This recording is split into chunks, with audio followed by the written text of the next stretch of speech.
দীর্ঘদিন ধরে আমরা যারা ডায়াবেটিসে ভুগছি তাদের ক্ষেত্রে আমরা লক্ষ্য করে থাকি তারা তাদের পাটা খুব টেনে টেনে চলছেন, অথবা অনেকক্ষণ মেঝেতে বসার পর তাদের উঠতে অসুবিধা হচ্ছে, বলতে পারেন পায়ের ব্যালেন্স হারাচ্ছে।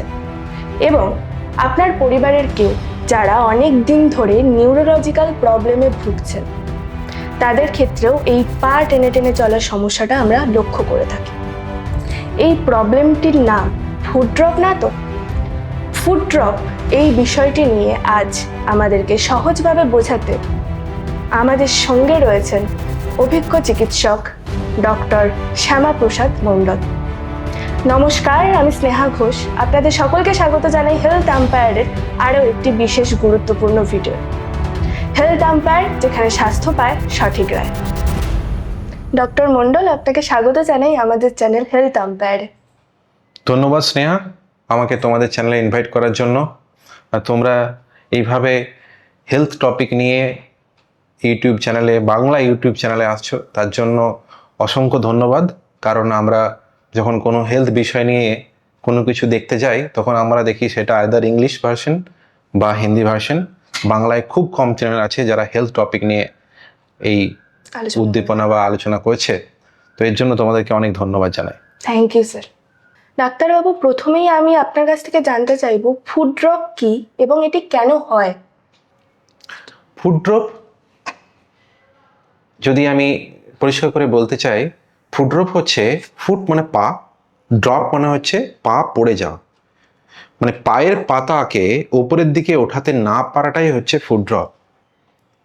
আমরা যখন হাঁটি তখন আমাদের 10 to 15 ডিগ্রি অফ ফুটটা এলিভেশন হয়, এবং ফুট ড্রপ হয়ে গেলে ওই এলিভেশনটা না হওয়ার জন্য আমরা কি করি, ফুটটাকে বাইরের দিকে ঘুরিয়ে বা উপরের দিকে তুলে হাঁটি।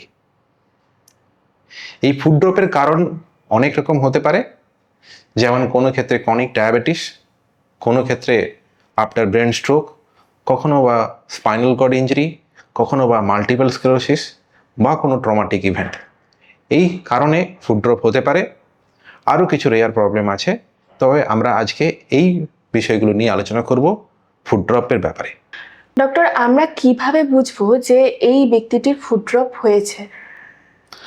দেখুন, ফুট ড্রপ যখন কোনো স্ট্রোক পেশেন্টের ক্ষেত্রে ফুট ড্রপ হয়, তখন আমরা পেশেন্ট যখন হসপিটাল থেকে বাড়িতে ফিরে আসে তখন আমরা পরিষ্কার বুঝতে পারি যে পেশেন্টের পা উঠতে পারছে না, পেশেন্টের টো উপরের দিকে টানতে পারছে না। তো সেক্ষেত্রে খুব ক্লিয়ারলি বোঝা যায় যে ফুট ড্রপ হয়েছে। কিন্তু অনেক সময় মেনলি ডায়াবেটিকের ক্ষেত্রে দেখা যায় এই ফুট ড্রপটা সম্পূর্ণভাবে বোঝা যায় না, হয়তো কিছুটা উঠছে কিছুটা উঠছে না, মানে 50% ড্যামেজ হচ্ছে এবং প্রোগ্রেসিভলি ড্যামেজ।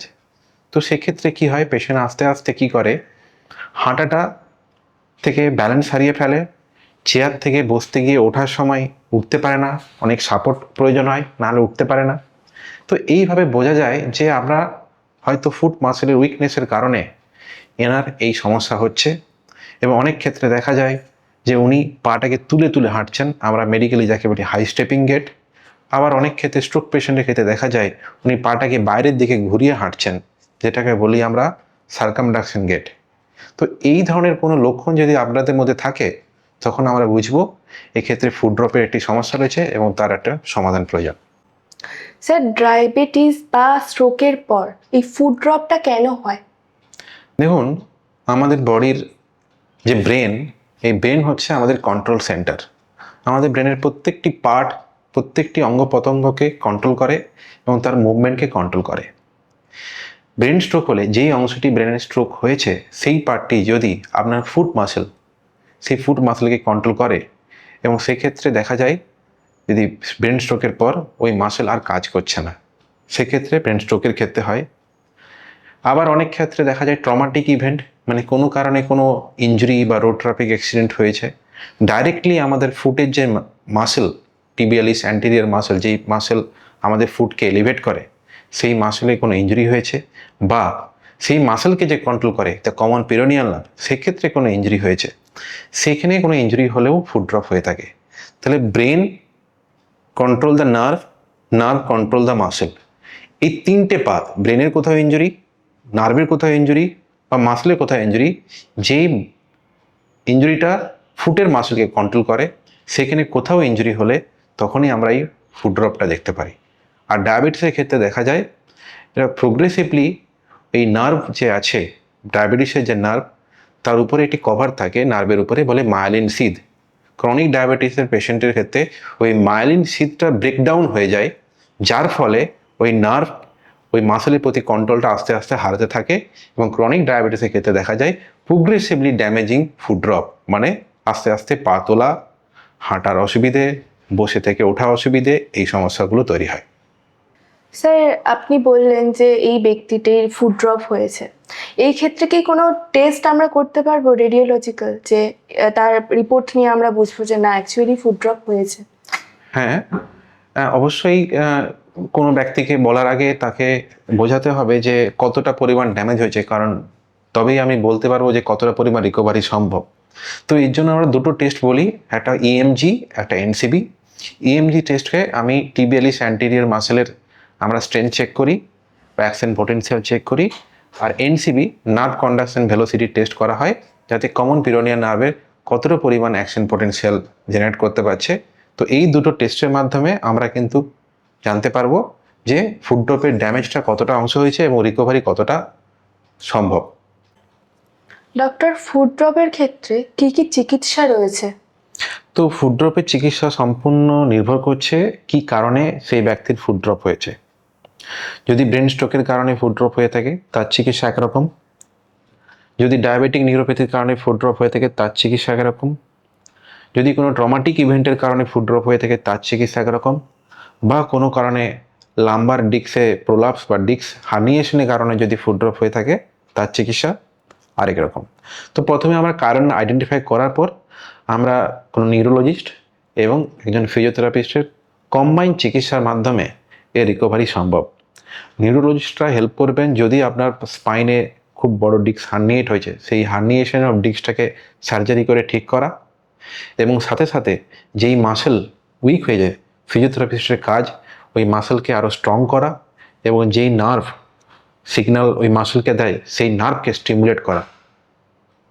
যদি ডায়াবেটিক নিউরোপ্যাথির কারণে হয়ে থাকে তাহলে অবশ্যই ডায়াবেটিককে কন্ট্রোল করা, এবং ফুট মাসেল যা আছে, যেই মাসেল আপনাকে ফুট এলিভেট করতে হেল্প করে, টিবিয়ালিস অ্যান্টেরিয়র মাসেল, সেই মাসেলের স্ট্রেংথেনিং করা।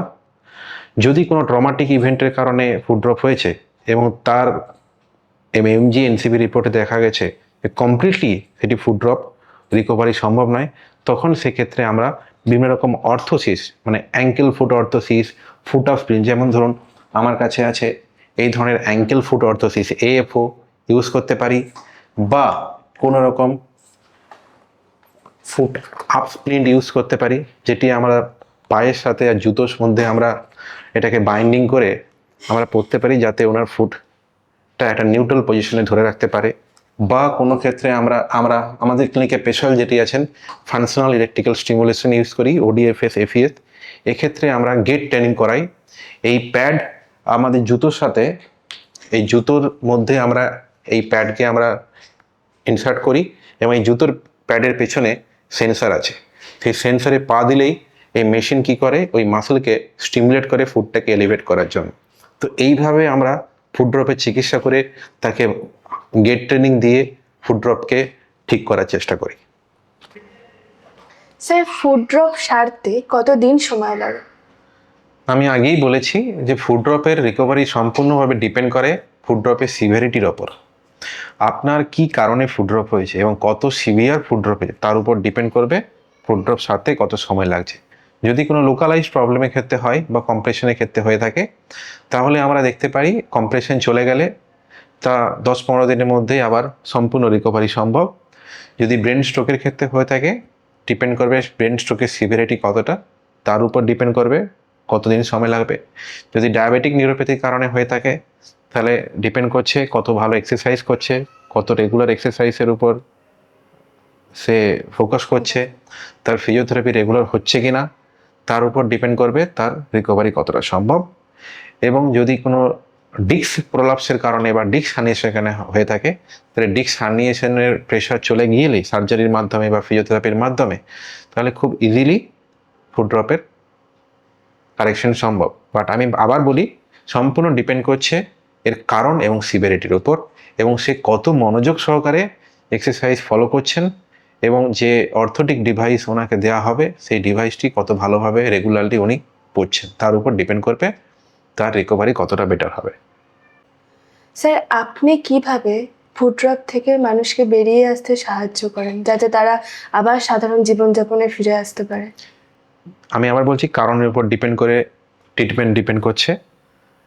আমরা মোস্টলি যেটা করে থাকি, যেই নার্ভ কমন পিরোনিয়াল নার্ভ প্রেশারের কারণে বা ইনজুরির কারণে ফুড ড্রপ হয়ে থাকে, আমরা স্টিমুলেশনের মাধ্যমে সেই কমন পিরোনিয়াল নার্ভকে স্টিমুলেট করার চেষ্টা করি। টিবিয়ালিস অ্যান্টেরিয়র যেই মাসেলটি ফুটকে এলিভেট করে সেই মাসেলের স্ট্রেন্থেনিং করানোর চেষ্টা করি, এবং আমাদের যে গ্লুটস মাসেল যেখান থেকে সায়াটিক নার্ভ তার ব্রাঞ্চ কমন পিরোনিয়াল নার্ভ আছে, অর্থাৎ গ্লুট মিডিয়াস বা গ্লুটিয়াস মাসেলের স্ট্রেন্থেনিং করি, এবং যেই রুট যেই কারণে বা ডায়াবেটিসের কারণে হলো বা ডিস্ক হার্নিয়েশনের কারণে হলো, সেই কারণটাকেও আমরা ট্রিটমেন্ট করার চেষ্টা করি। আমার কাছে আমি এই ধরনের কার্বন ফাইবার এএফও ইউজ করি। This is a trimmable AFO. এটি আমরা জুতোর ভেতরে প্রবেশ করিয়ে দিই, তাতে পেশেন্টের গেট বা দিনের দিন যে হাঁটা, ডে টু ডে অ্যাক্টিভিটিতে যে হাঁটা অনেক বেটার হয়। কখনো কখনো যাদের ক্ষেত্রে ডায়াবেটিসে আছে, যাদের ক্ষেত্রে দেখা যায় যে এটা হচ্ছে ডাইনামিক ফুট অফ স্প্রিং, এখানে স্প্রিংয়ের মতন একটা দুটো স্প্রিং আছে, এটা আমরা জুতোর মধ্যে লাগিয়ে দিই, তাতে কি হয়, ডাইনামিকলি উনি ফুটটাকে আপ অ্যান্ড ডাউন করতে পারেন। এই ফুট আপ স্প্রিংটাও আমরা ইউজ করি।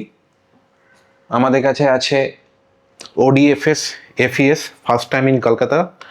এই FES functional electrical stimulation machine, আমরা জুতোর নিচে এরকম সেন্সার প্যাড আছে, এই সেন্সার হচ্ছে সুইচ প্যাড, এই সুইচ প্যাড জুতোর ভেতরে রাখি, এবং যখনই উনি হিল স্ট্রাইক করেন তখনই এই সেন্সার অ্যাক্টিভ হয়ে টিবিয়ালিস অ্যান্টিরিয়র মাসেলকে এই মেশিনের থ্রু দিয়ে স্টিমুলেট করে, এবং এই টিবিয়ালিস অ্যান্টিরিয়র মাসেল ফুটকে উপর দিকে এলিভেট করে।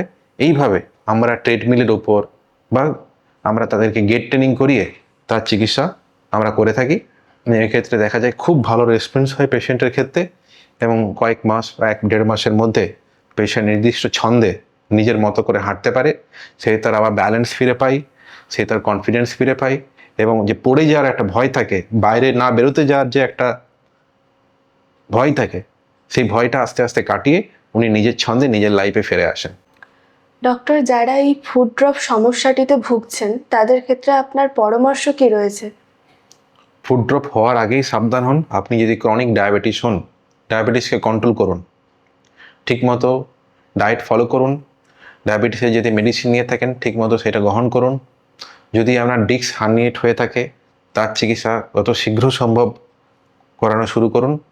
খুব পেন বেড়ে যাওয়ার পর যখন খুব খারাপ অবস্থা হয় তখন ডাক্তারের কাছে গেলে কিন্তু কারো কিছু করার থাকে না। যত আর্লি সম্ভব এর ট্রিটমেন্ট করতে পারবেন তত বেটার কিন্তু এর রিকভারি সম্ভব। কারণ একটা লেভেলের পর ইনজুরির পর তখন ডাক্তারের কিছু করার থাকে না সেটাকে ঠিক করার জন্য।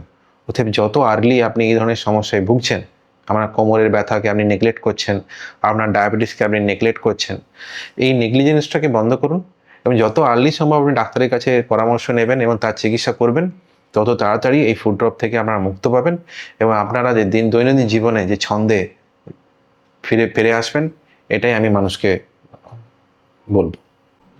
ডক্টর মণ্ডল, আপনাকে অসংখ্য ধন্যবাদ আমাদের দর্শকদেরকে এত ভালোভাবে বুঝিয়ে বলার জন্য। তোমাদেরকেও অনেক ধন্যবাদ স্নেহা, এবং তোমার পুরো টিমকে অনেক ধন্যবাদ।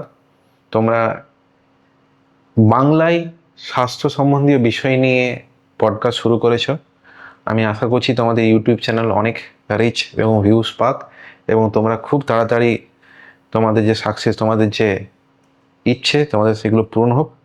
তোমাদেরকে বেস্ট উইশেস, এবং হেলথ আম্পায়ারের দর্শকদেরকেও জানাই আমার ধন্যবাদ, এবং সবাই ভালো থাকুন, সুস্থ থাকুন, এবং পাশের জনকে ভালো রাখুন। ধন্যবাদ। ভিডিওটি যদি ভালো লেগে থাকে লাইক করুন, শেয়ার করুন, কমেন্ট করুন, এবং সাবস্ক্রাইব করতে একেবারেই ভুলবেন না আমাদের চ্যানেল হেলথ আম্পায়ারকে। সুস্থ থাকুন। নমস্কার।